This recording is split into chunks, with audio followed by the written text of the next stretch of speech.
Hello, viewers. Welcome to Football Discussion Daily. I'm your host, CGO. Please endeavor to subscribe to our YouTube channel. Follow us on Facebook, TikTok, Instagram, and other social media platforms. Thank you for joining us on the show. On the show, we'll be looking at the first semifinals of the FIFA World Cup. The game is between two-time winners of the World Cup. France, they'll be playing against one-time winner of the World Cup, Spain. That's going to be an explosive game between both sides. That game will be played at the AT&T Stadium in Arlington, Texas. It's also called the Dallas Stadium. And that game is scheduled to be played on Tuesday, 14th July 2026. And the kickoff time is 3 p.m. Eastern Time. Definitely, it's going to be a very interesting game between France, the Le Bleu, and Spain. For the Spanish team, the Spaniards are very good when it comes to playing a possessive style of play.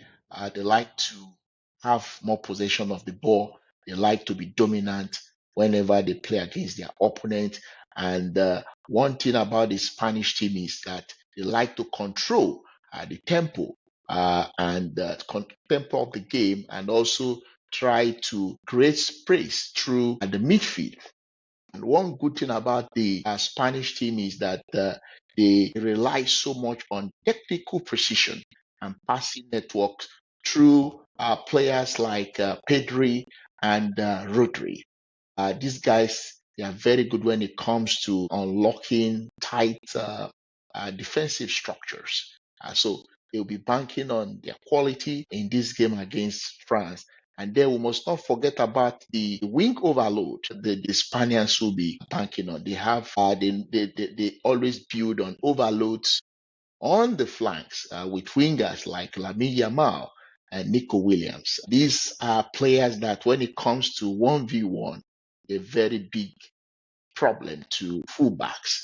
For the French side, I think the French will most likely play a kind of a mid block structure in this particular encounter in order to compress the central area because they have to do that so that the wingers of the Spaniards don't get too close to the 18-yard box of the French team. So that's one of the things the French would like to do so that the Spanish team don't really have too much access to their 18-yard box, because when the wingers are getting too close to their 18-yard box, what it means is that there's a risk of the French defenders committing fouls, maybe in the 18-yard box, which could lead to a penalty.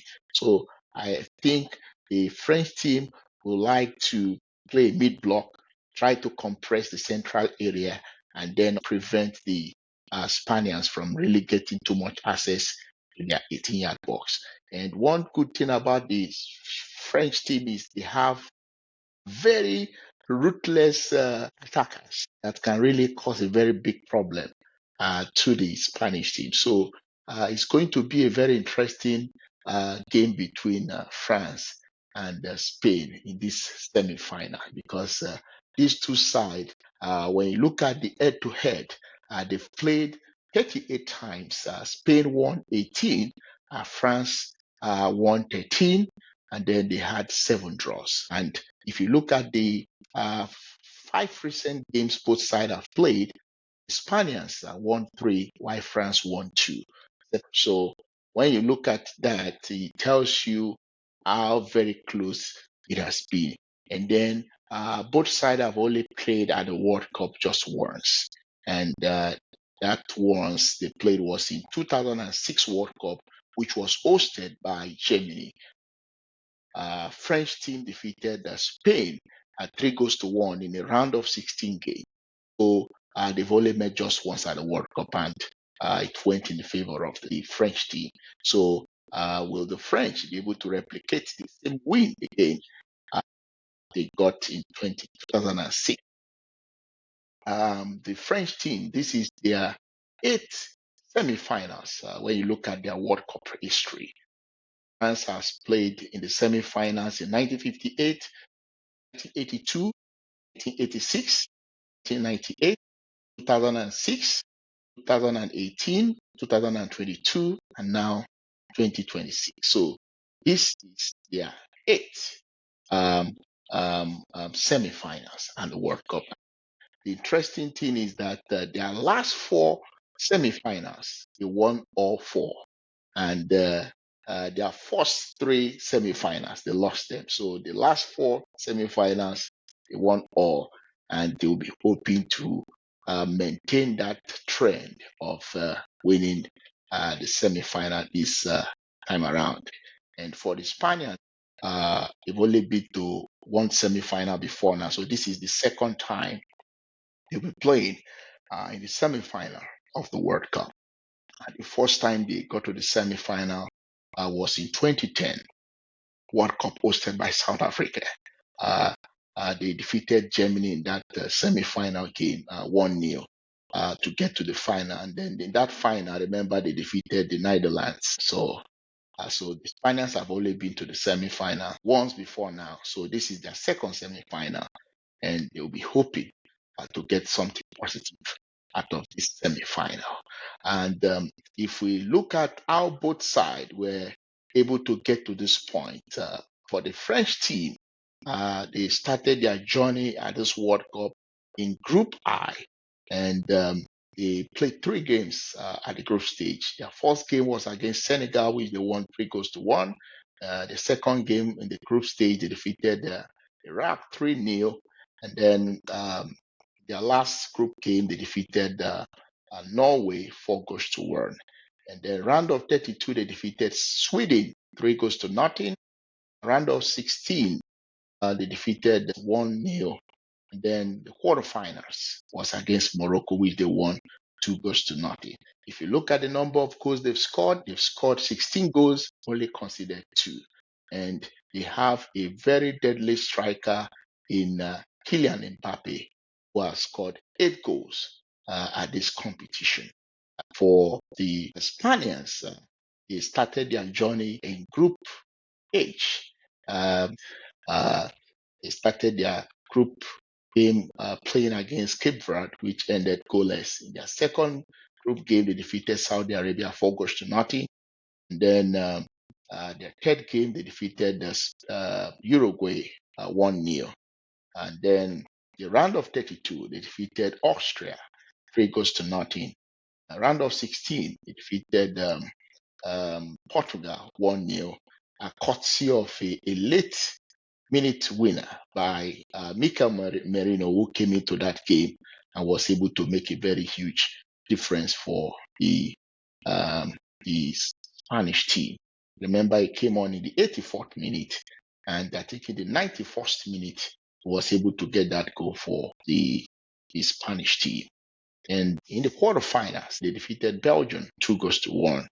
And it was still Mikel Merino who came on as a sub in that match and got a late winner for the Spanish team. I'm sure they will be hoping that he replicates that same performance when he probably comes in as a sub in the game against France. So the Spaniards have so far scored 11 goals and just conceded 1. And that 1 goal they conceded was against Belgium. So it tells you how solid they've been defensively. What they do is when they lose possession of the ball, they counter press, try to make sure they regain possession and to prevent the opponents from doing a counter attack against them. So that's one of the things the Spaniards do when they play against their opponents. So they don't give you that opportunity for you to do a counter. And when they are in possession of the ball, they normally play a tactical formation of 3-2-5. That's what they do. Most times they try to make sure they have more players in the opponent's half. So that's the way the Spaniards normally play that. Normally, they set up in a tactical formation of 4-3-3, but when they are trying to attack, switch to 3-2-5 tactical formation. So that's what they normally do when they play against their opponents. And then the predicted lineup for that game, we're going to have the French normally set up in a tactical formation of 4-2-3-1. In goal, we should have Mike Maignan in goal. And then their back four, we should have Jules Koundé, we should have Upamecano, we should have William Saliba, Lucas Dean. In the midfield, we should have Rabiot playing the double pivoter with Chouameni. There are reports that he's fully fit for this game, so we'll have him coming back in place of Manu Kone.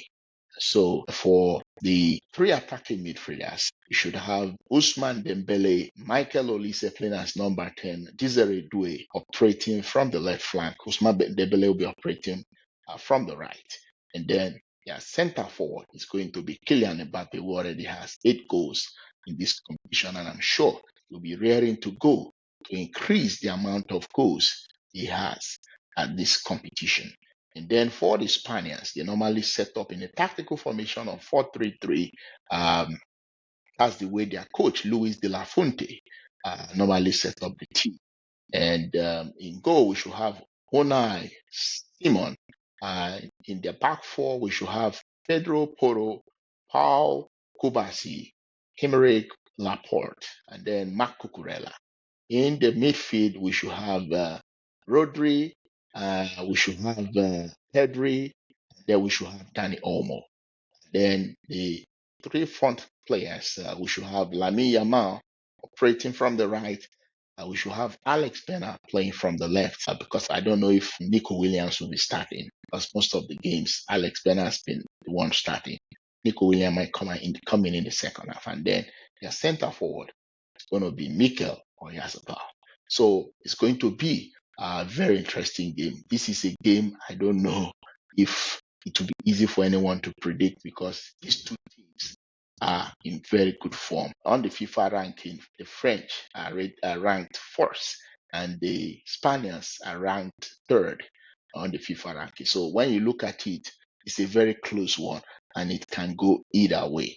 I think it will boil down to the team that takes advantage of the opportunity that comes. Any team that wins this game will have to be very clinical in order to get victory. So there is no room to be wasteful in front of goal. So that's what will decide the team that will come out victorious between France and Spain in this encounter. If you have your prediction to make, please kindly drop it in the comment section for us so that we see what your thoughts are regarding this game that is going to be highly interesting and very explosive. It looks like the final before the final. That's the way I see this game. Please help us to also share this video. Let others get to watch. Thank you very much for watching and do have a wonderful time. Bye for now.